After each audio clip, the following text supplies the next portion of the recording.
Wa asyhadu anna Muhammadan abduhu wa rasuluh.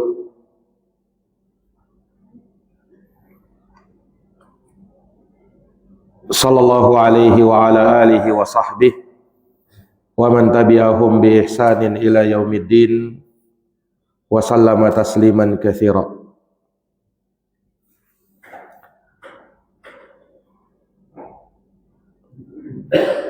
Amma ba'd, fa inna asdaqal hadithi kitabullah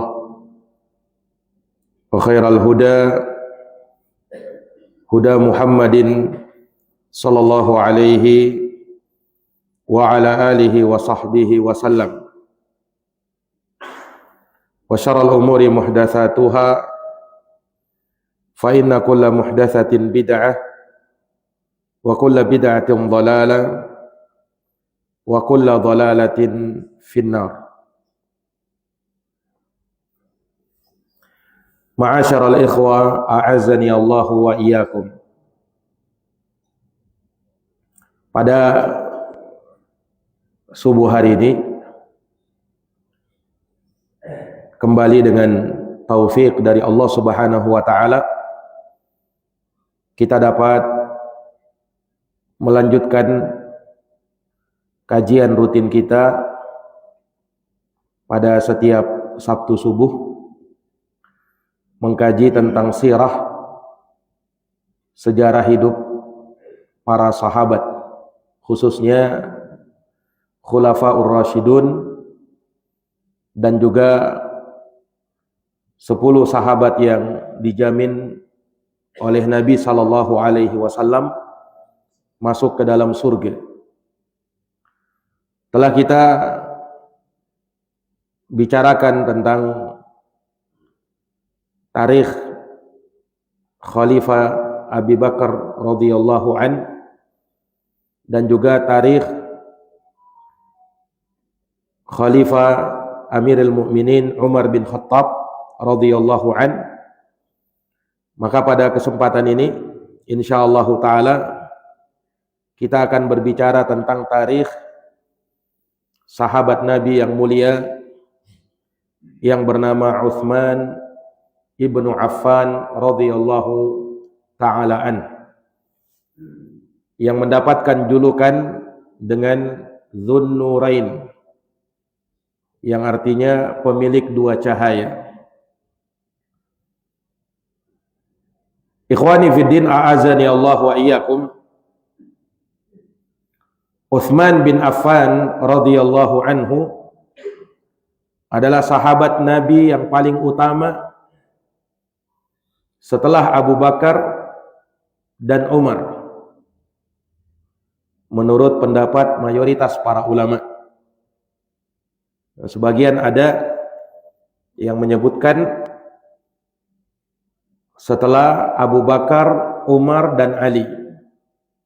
Tetapi yang benarnya dari pendapat kebanyakan ulama bahwa Utsman dari sisi afdhaliyah beliau lebih utama daripada Ali bin Abi Thalib radhiyallahu anhu, sekalipun kesemuanya memiliki keutamaan masing-masing, kelebihan masing-masing dari kemuliaan-kemuliaan yang ada pada mereka.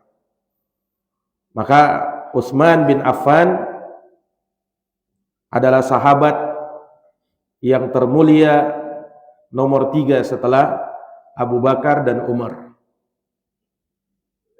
Dan itu nampak dari kemuliaan yang disebutkan oleh Nabi untuk beliau. Beliau mendapatkan julukan dengan Dzunnurain, pemilik dua cahaya, karena beliau menikahi dua putri Rasulullah sallallahu alaihi wasallam yang bernama Ruqayyah dan Ummu Kulthum. Pertama beliau menikah dengan Ruqayyah. Setelah meninggal Ruqayyah, maka beliau menikahi putri Nabi yang selanjutnya, yaitu Ummu Kulthum radhiyallahu taala anha. Nah, dan Utsman punya keistimewaan yang sangat banyak. Salah satunya juga beliau adalah ahadul mubasysyirina bil jannah, salah satu dari sahabat-sahabat yang dijamin masuk surga oleh Nabi sallallahu alaihi wasallam. Dan beliau juga ahadu khulafair rasyidin, satu dari 4 khalifah yang mendapatkan petunjuk, yang diberikan tazkiyah, rekomendasi dari Nabi sallallahu alaihi wasallam di dalam sabdanya, alaikum bisunnati wa sunnatil khulafair rasyidina al mahdiyina min ba'di.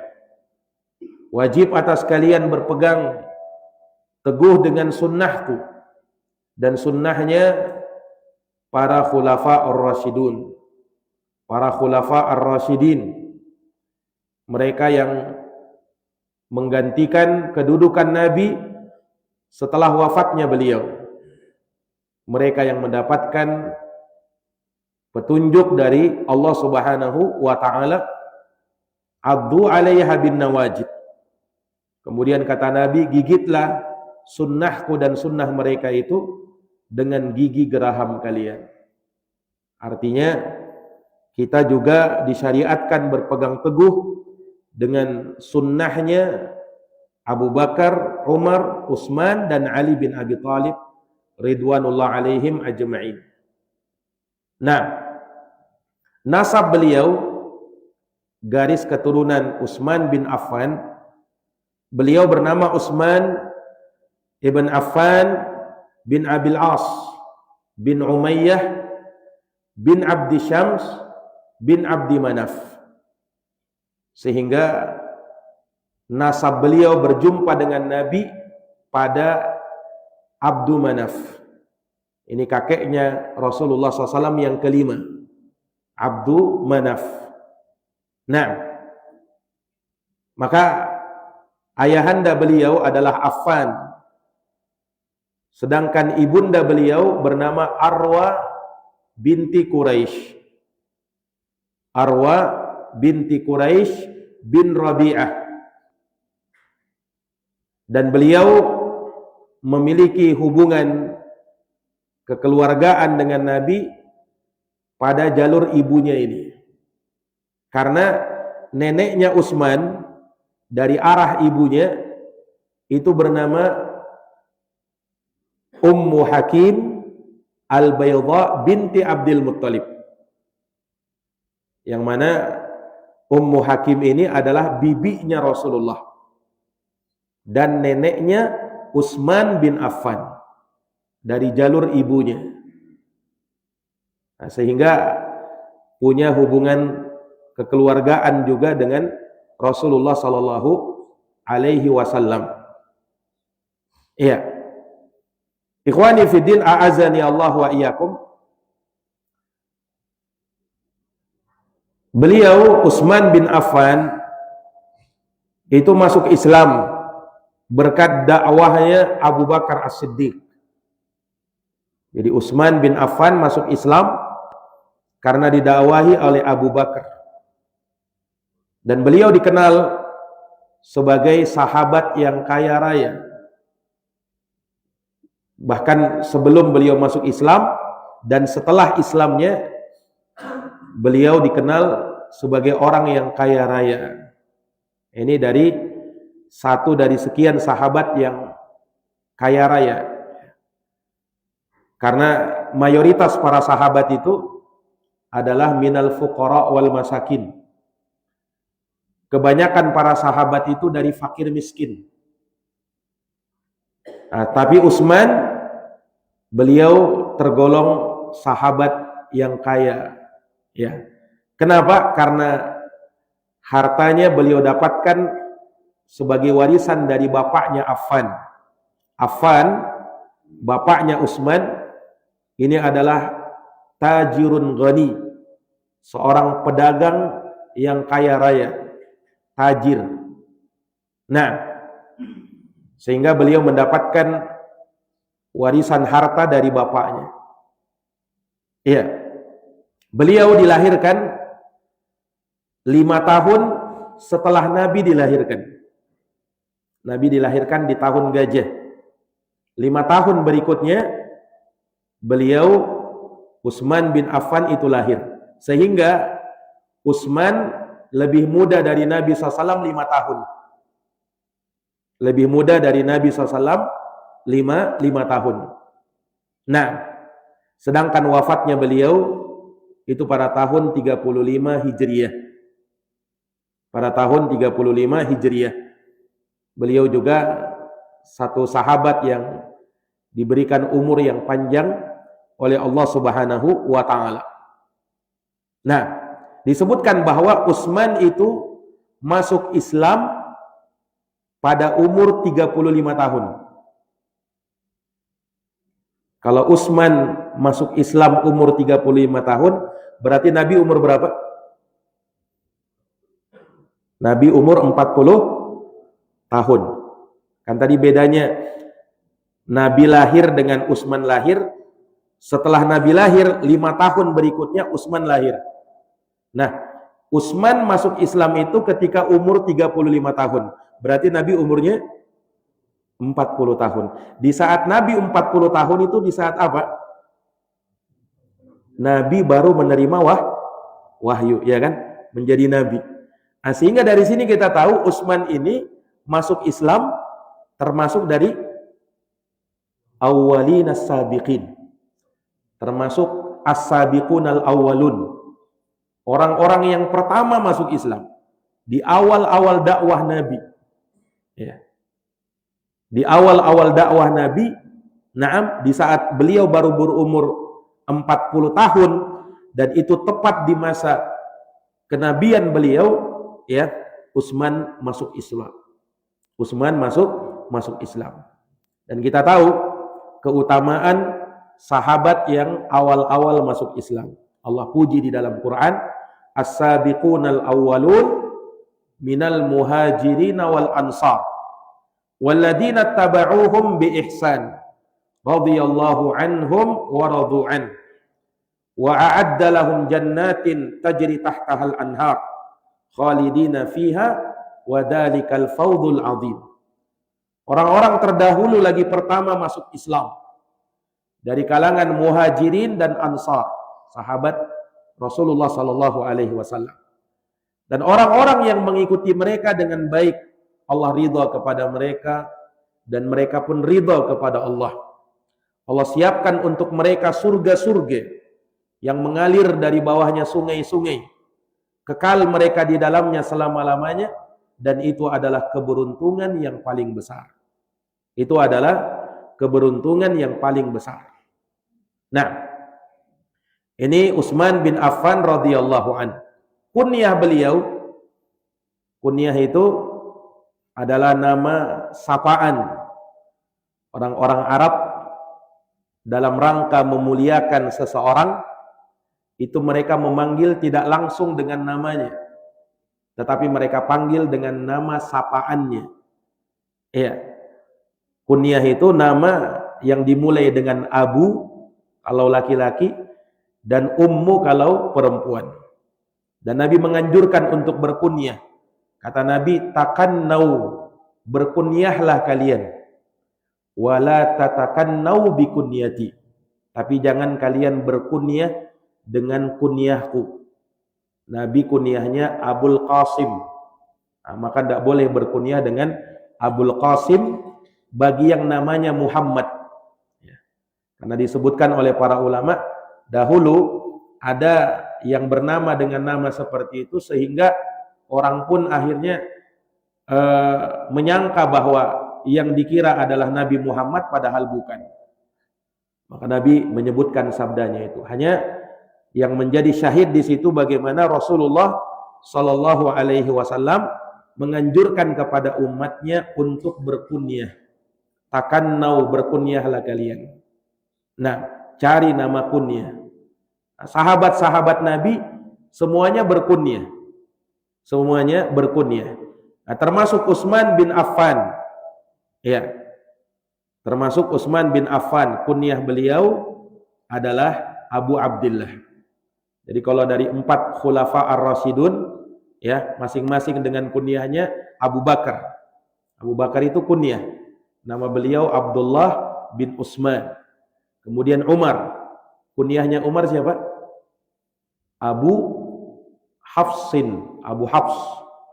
Kemudian Utsman kunyahnya Abu Abdillah. Kalau Ali kunyahnya Abul Hasan. Ada dua kunyah beliau. Terkadang beliau dipanggil dengan Abul Hasan, terkadang juga beliau dipanggil dengan Abu Turab. Itu Ali bin Abi Thalib. Nah, kalau Utsman kunyahnya Abu Abdillah. Ya. Karena beliau punya anak bersama Ruqayyah bernama Abdullah. Berarti ini cucunya Rasulullah sallallahu alaihi wasallam. Ya, beliau menikah dengan Ruqayyah, putrinya Nabi, lahir seorang anak namanya Abdullah, cucunya Rasulullah sallallahu alaihi wasallam. Ya, hanya saja ya, cucunya Nabi yang satu ini tidak dikenal. Kenapa? Karena beliau wafat ketika usianya masih kecil. Nah, yaitu pada saat usianya 4 tahun. Pada saat usianya 4 tahun, di tahun kedua Hijriah, ya, itu Abdullah, cucunya Rasulullah ini meninggal dunia.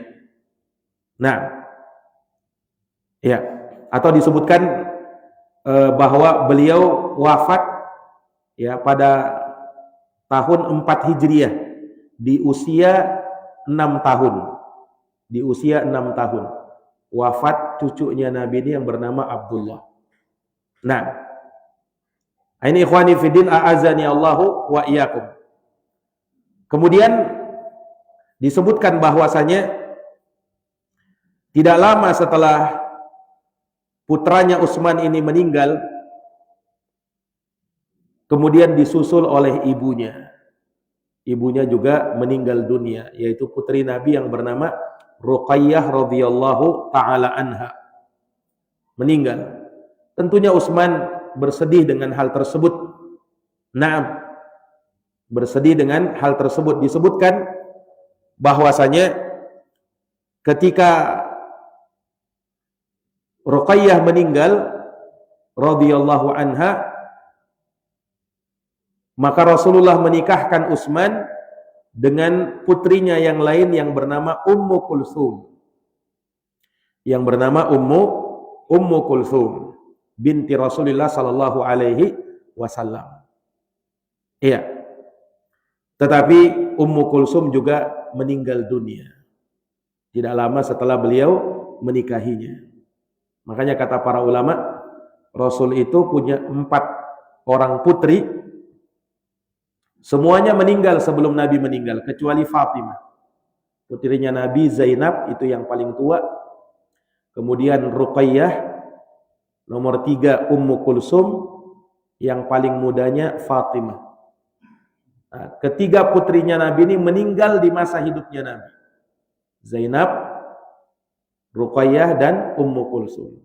Adapun Fatimah radhiyallahu anha, beliau meninggal 6 tahun setelah Nabi 6 bulan setelah Nabi meninggal dunia. 6 bulan setelah Nabi meninggal, maka disusul oleh Fatimah radhiyallahu taala anha. Nah, disebutkan pada saat Ummu Kulsum meninggal dunia, ya, maka Utsman bersedih lagi. Beliau bersedih karena seakan hubungan beliau bersama Nabi telah terputus lagi. Iya, telah terputus lagi. Sampai kata Rasulullah pada saat meninggal putrinya Ummu Kulsum, ya, maka kata Nabi SAW, "Lau indi bintun." Andaikan saya punya anak perempuan lagi, niscaya aku akan nikahkan anakku tersebut kepadamu wahai Utsman. Ya. Tetapi beliau tidak punya putri lagi kecuali Fatimah yang sudah menikah dengan Ali bin Abi Thalib radhiyallahu taala anhu. Ini ikhwani fiddin a'azani Allahu wa iyyakum. Karena sebab inilah beliau menikah dengan 2 putri Nabi, beliau mendapatkan laqab atau julukan dengan Dzunnurain, pemilik 2 cahaya. Dan dikatakan bahwa Utsman adalah satu-satunya manusia yang menikah dengan 2 orang putri Nabi Ya. Yang tidak ada sebelumnya orang yang seperti itu ada ataupun setelahnya. Yani dari para nabi dan para rasul, ya, sebelum Nabi Muhammad sallallahu alaihi wasallam tidak ada seorang pun manusia yang pernah menikahi dua orang putri Nabi kecuali Utsman saja. Makanya beliau mendapat julukan yang seperti itu. Nah, ini para hadirin yang dirahmati dan dimuliakan oleh Allah. Nah, terkait dengan akhlaknya Utsman, beliau seorang yang dikenal tutur katanya sangat baik, disenangi oleh orang-orang. Nah, dan beliau punya kedudukan di tengah-tengah kaumnya. Ya. Beliau dikenal dengan kehormatan, kemuliaan.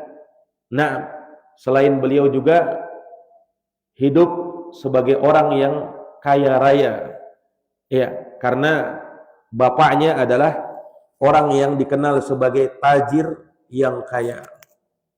Nah, adapun perawakan beliau, postur tubuh beliau, Utsman bin Affan itu kana mu'tadilan. Beliau orangnya, perawakannya sedang. Tidak terlalu tinggi dan tidak terlalu pendek.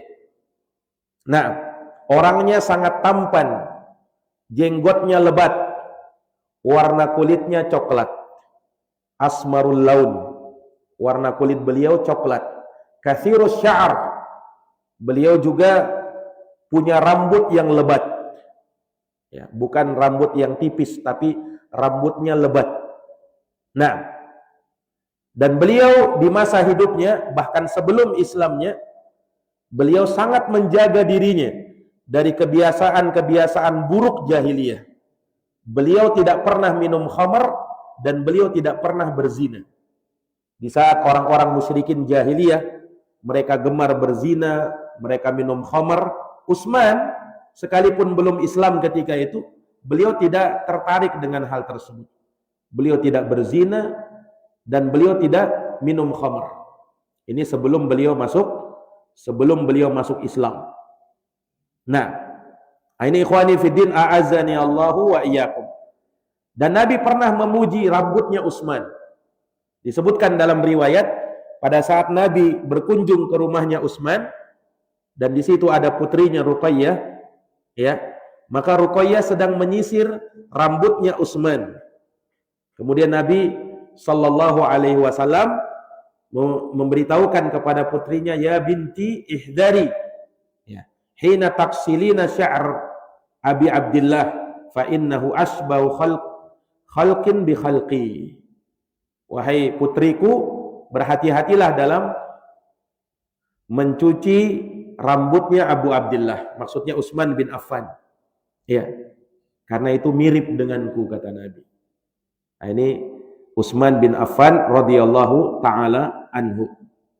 Nah, ikhwani fiddin a'azani Allah wa iyyakum. Beliau dijamin oleh Nabi masuk surga, bahkan bukan hanya sekali.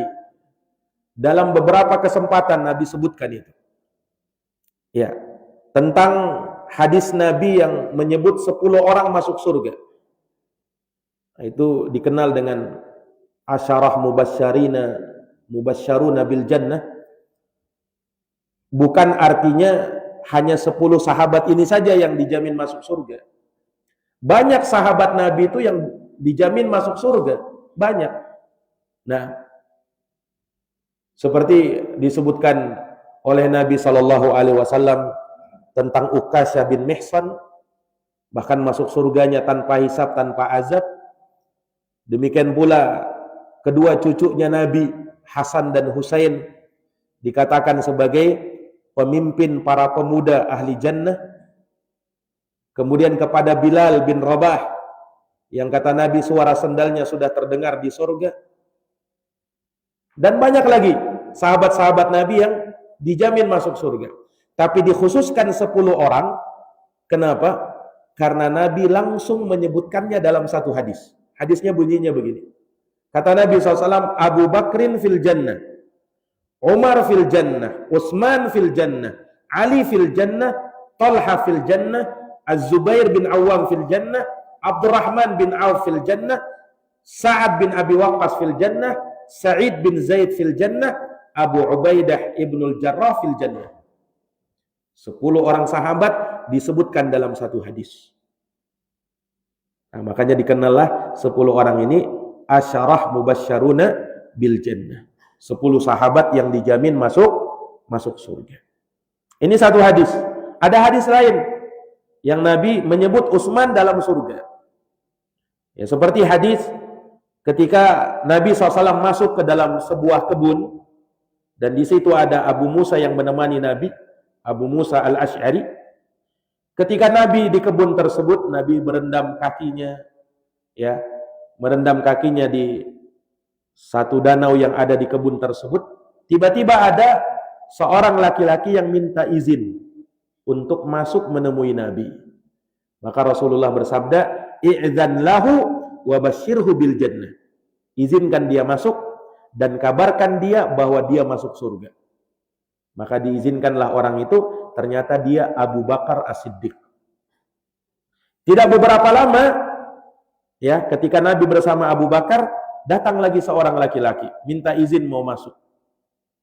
Maka disampaikan oleh Abu Musa, "Ya Rasulullah, ada seorang yang minta izin mau masuk." Kata Nabi, "I'dzan lahu wa basyirhu bil jannah." Izinkan dia masuk dan kabarkan dia bahwa dia masuk surga. Maka akhirnya orang itu pun diizinkan dan ternyata dia adalah Umar bin Khattab. Maka dalam kebun itu ada Nabi, ada Abu Bakar dan ada Umar.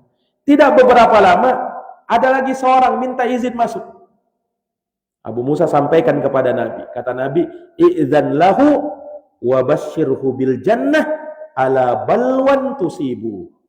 Kata Nabi, izinkan dia masuk dan kabarkan bahwa dia juga masuk surga dan ada fitnah musibah yang nanti bakalan menimpa dia. Maka diizinkanlah orang yang ketiga ini dan ternyata dia adalah Utsman bin Affan. Nah, menariknya di sini Nabi ketika menyebut Utsman, kalau sebelumnya Abu Bakar dan Umar, Nabi hanya katakan izan lahu wa basyirhu bil jannah. Izinkan dia masuk, kabarkan dia masuk surga. Tapi untuk Utsman, kata Nabi, izan lahu wa basyirhu bil jannah ala balwa tusibuh. Kabarkan dia juga masuk surga, tapi dengan musibah fitnah yang menimpa beliau. Nah, sabda Nabi ini berkaitan dengan apa yang menimpa Utsman di akhir hayat beliau. Nanti akan kita ceritakan bagaimana kisah wafatnya Utsman bin Affan yang terbunuh secara zalim oleh orang-orang Khawarij. Nah, nanti akan kita sebutkan bagaimana ya kisah tersebut insyaallah taala di akhir pembahasan tentang Amirul Mukminin Khalifah yang ketiga Utsman bin Affan radhiyallahu taala anhu. Ikhwani fiddin, a'azani Allah wa iyyakum. Naam. Makanya Utsman ini ya, beliau itu di masa hidupnya bahkan di akhir-akhir masa kekhilafahannya ini banyak terjadi fitnah di masa itu. Nah, dan fitnah menimpa kaum muslimin itu semenjak terbunuhnya Amirul Mukminin Umar bin Khattab. Nah, oleh seorang Majusi yang bernama Abu Lu'lu'ah al-Majusi. Abu Lu'lu'ah al-Majusi. Nah, yang kuburannya itu sekarang ini diagungkan oleh orang-orang Syiah. Bahkan digelari dengan pahlawan Islam oleh orang-orang Syiah. Kenapa digelari pahlawan? Karena dia membunuh Umar bin Khattab, berani membunuh Umar bin Khattab. Dan mereka sangat benci kepada Umar, orang-orang Syiah Rafidhah.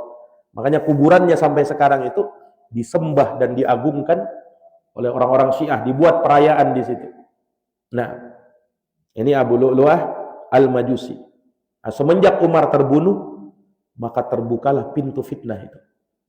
Sampai terjadilah pembunuhan kepada Utsman ibn Affan radhiyallahu taala anhu. Beliau terbunuh secara zalim.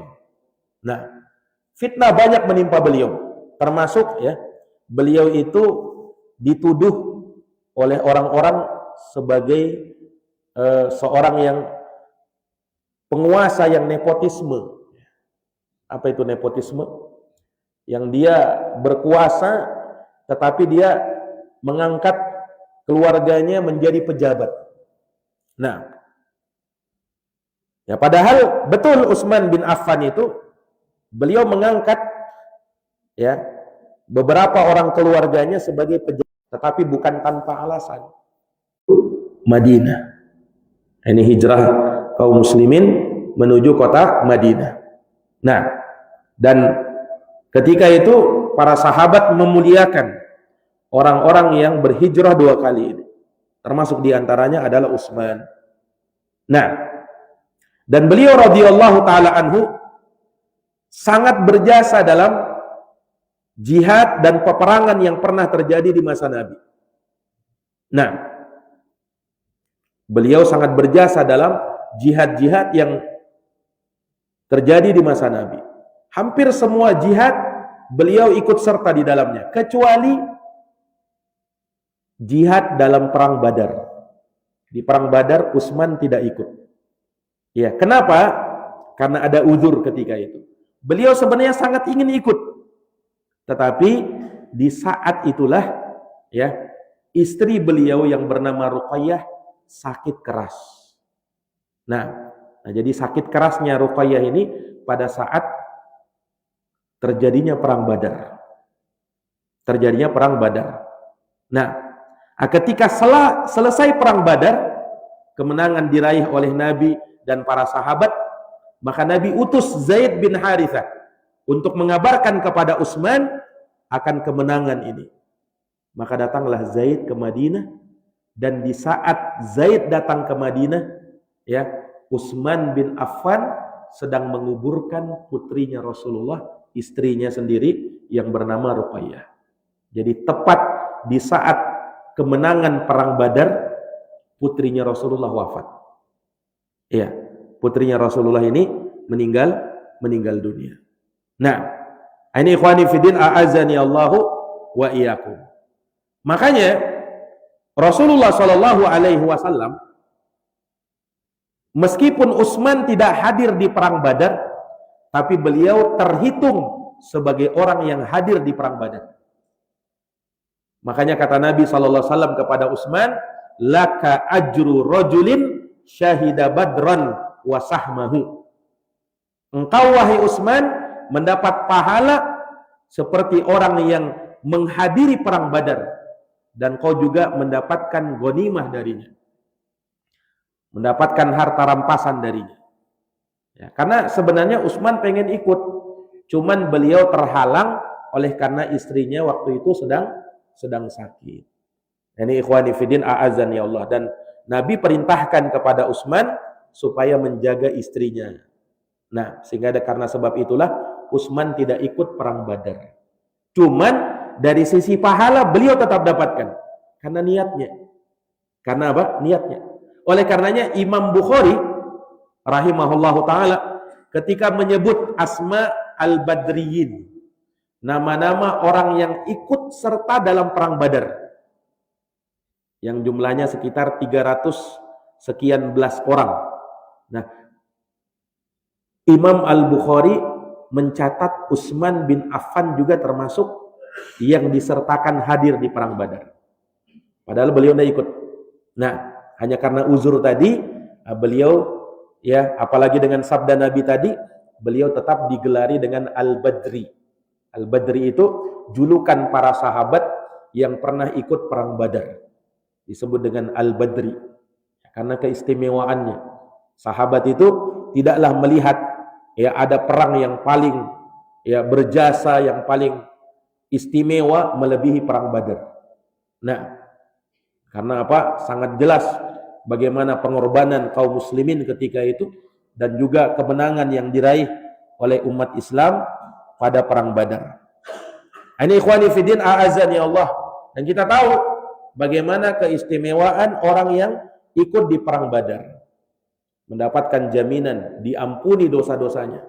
Nah, ini ikhwani fiddin a'azani Allahu wa iyyakum. Nah, di tahun ketiga Hijriah, yaitu di perang Uhud, Perang Badar terjadi di tahun kedua Hijriah. Perang Uhud tahun ketiga Hijriah. Nah, beliau ikut serta di perang Uhud. Demikian pula di perang-perang setelahnya, kecuali di Ghazwatu Ghatafan. Nah, di perang Ghatafan beliau Utsman bin Affan tidak hadir karena Rasulullah SAW perintahkan kepada Utsman untuk menjadi wakilnya, sementara untuk menjaga kota Madinah. Untuk menjaga kota Madinah. Ini beliau tidak ikut hadir. Demikian pula kata para ulama dalam Ghazwatu Dzatur Riqa. Ya, dalam perang Dzatur Riqa, Utsman juga tidak hadir karena uzur yang menghampiri beliau. Adapun peperangan-peperangan yang lainnya, beliau ikut hadir bersama Nabi Shallallahu Alaihi Wasallam. Nah, kemudian keistimewaan yang lain, Utsman bin Affan radhiyallahu taala anhu, beliau ya termasuk yang hadir dalam Bai'atur Ridwan. Bai'atur Ridwan ini baiat ya yang terjadi di bawah pohon. Dan ini sebelum terjadinya Sulhul Hudaybiyah, perjanjian Hudaybiyah pada tahun 6 Hijriah. Sudah pernah kita kisahkan. Jadi ketika itu Rasulullah kan ingin berumrah bersama para sahabat yang jumlahnya sekitar 1.500 orang. Pergi dari Madinah ke kota Mekah. Kota Mekah waktu itu belum menjadi negeri Islam, masih dikuasai oleh orang-orang musyrikin. Nah, masih dikuasai oleh orang-orang musyrikin. Nah, ketika mereka berada di satu tempat yang sudah dekat dengan Mekah, yaitu di daerah yang namanya Hudaybiyah, maka Rasulullah SAW ingin mengirim Umar supaya menyampaikan kepada orang Quraisy maksud kedatangan Nabi dan para sahabat. Bukan untuk perang, tetapi untuk sekedar berumrah saja.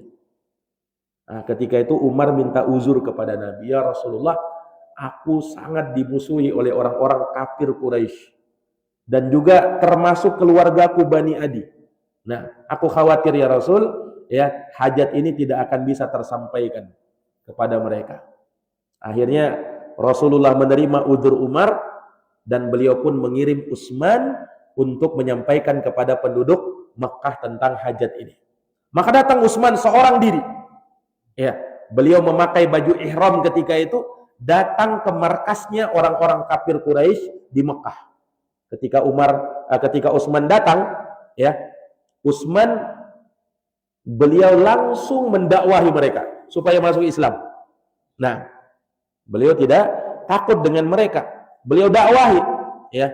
Tetapi mereka tidak mau menerima dakwahnya Utsman. Hanya saja mereka memuliakan Utsman. Mereka tidak menyakiti Utsman. Bahkan mereka tawarkan kepada Utsman supaya kalau mau tawaf di Ka'bah silahkan, kata mereka. Kata orang-orang kafir Quraisy. Cuman Utsman ketika itu berkata tidak. Sampai Rasulullah SAW datang ke sini dan tawaf di sini, aku pun tawaf bersama beliau. Beliau tidak mau menerima tawarannya orang-orang musyrikin tadi. Nah, ini ikhwani fiddin. Maka sempat terjadi negosiasi antara Utsman dengan orang-orang kafir Quraisy di sana. Dan sempat lama. Nah, karena kejadian inilah terdengar isu kabar bahwa Utsman dibunuh oleh orang-orang kafir Quraisy. Sampailah itu kepada Nabi. Walaupun beritanya tidak benar ya, cuman ada isu seperti itu. Nah, Nabi beliau mendapatkan kabar begitu dan beliau tidak tahu perkara gaib. Maka beliau kumpulkan sahabat. Tentu Nabi marah mendengarkan apa? Berita bahwa Utsman terbunuh. Nah, beliau kumpulkan sahabat ketika itu di sebuah pohon. Nah, untuk apa? Untuk membaiat Nabi.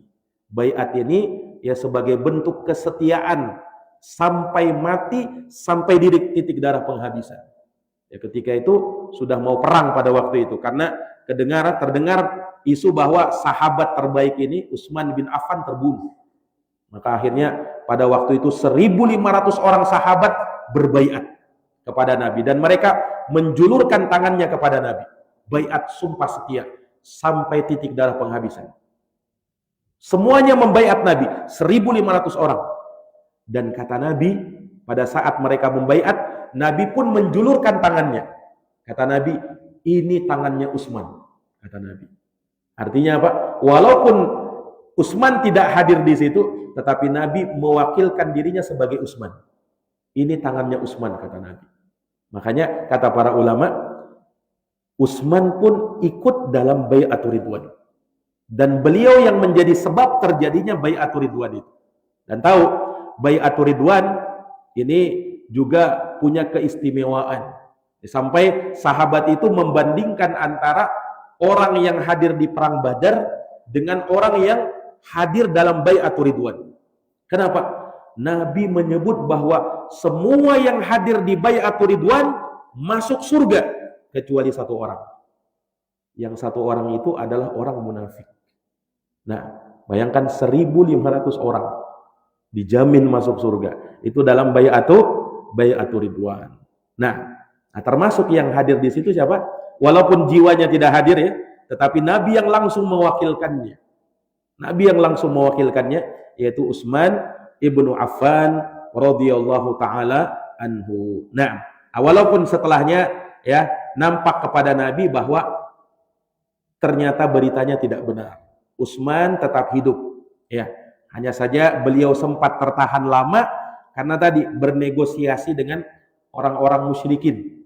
Ya, sempat lama beliau di sana, ya itulah yang menyebabkan terdekarnya kabar seperti itu. Karena memang suasananya itu kan lagi perang memang. Suasana perang antara Rasulullah SAW di Madinah dengan orang-orang kafir Quraisy di Mekah ketika itu. Nah, ini ikhwani fiddin, a'azani Allah wa iyyakum. Tentang Bai'atur Ridwan ini Allah turunkan ayat. Laqad radhiyallahu 'anil mu'minin id yubayyi'unaka tahta asy-syajarah fa'alima ma fi qulubihim. Kata Allah Subhanahu wa taala, sungguh Allah telah meridhai orang-orang yang beriman ketika mereka membaiatmu wahai Nabi di bawah pohon. Ini yang disebut dengan Syajaratul Ridwan, pohon Ridwan. Pohon ini sudah ditebang di masa Umar. Jadi ketika itu Umar yang perintahkan supaya pohon itu ditebang. Kenapa? Karena pada saat di masa itu karena terkenal ini peristiwa Bai'atur Ridwan ini, orang akhirnya datang ke pohon itu. Bukan untuk menyembah pohon itu, bukan. Cuman untuk sekedar menyaksikan, melihat, oh ini dulu yang pernah, mengenang begitulah. Mengenang. Tapi Umar bin Khattab tahu, ini gejala-gejala tidak baik ini. Nah, awalnya mungkin dikenang, ya. Tapi orang yang bertauhid tahu nanti ujungnya bagaimana nanti. Makanya Umar perintahkan kepada ya orang-orangnya untuk menebang pohon itu. Makanya pohonnya sudah tidak ada. Ya. Wallahu alam, kalau masih ada di zaman sekarang ya bisa jadi terjadi apa yang terjadi. Nah, apalagi di masa-masa sekarang ini orang-orang yang mengagungkan secara berlebih-lebihan monumen-monumen bersejarah misalnya ya untuk orang bertabarruklah di situ dan lain sebagainya. Nah, ikhwani fiddin a'azani Allah, ini sedikit tentang Utsman ya, biografi beliau, dan nanti akan kita lanjutkan lagi ya tentang Utsman ini. Ada beberapa pembahasan lagi insyaallah taala kita akan lanjutkan di pertemuan yang akan datang biidznillah. Wallahu taala a'lamu bissawab. Subhanakallahumma bihamdik asyhadu an la ilaha illa anta astaghfiruka wa atubu ilaik. Assalamualaikum warahmatullahi wabarakatuh.